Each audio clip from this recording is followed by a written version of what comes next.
Katkum ka khubor ka blami na po kanong ba New Delhi ha ka khat rig jong ubanajun hajar arpuai kalayatu baka Jio company kan sedang persyang bantes lani ban pyntreikam no ya ka 5G hapo kanong ba Mumbai.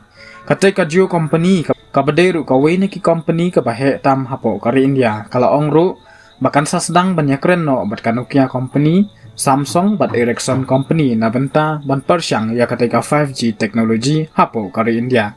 Bat hakaju ka poru kala ong basyen en sa sedang no ban ra sya ki weipat ki cela ki bahap hapo kari India.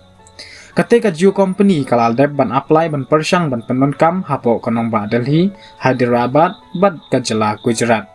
Katkum ka report ketika Jio company kelas dang no syen ban persyang hadin balayo ya ka jingbit napo ka Department of Telecom Communication bat haduk menta kam patip haduk kanu ka speed kala ban ai ketika company. Rekat kum katolong kubor kala yatu baka Jio company kan persyang bantes lani pyntreikam no hapo kanang ba Mumbai.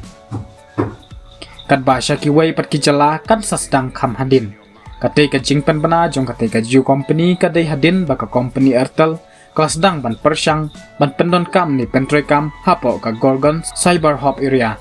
Hakatai ka jing persyang ka Airtel kala ban ai ka speed ka palat CGB bat hakaju ka por katai ka company Airtel kala pen banaru baka 5G network kan pyntreikam no syen hashwa ban kod usnem hajar arpuai.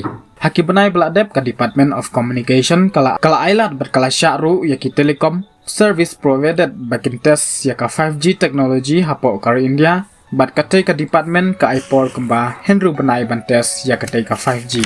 Nah kaliang jong kitai ki teknologi kelapen benaru baka 5G hapo kari India kan pyntreikam no syen hashwa ban kod usnem hajar arpuai bat kala ongru bakermen bakan ai ka speed ka bapalat shipo sya ban ya ka jing speed ka 4G network hapo kari India. Tangkini Khublei Shibun.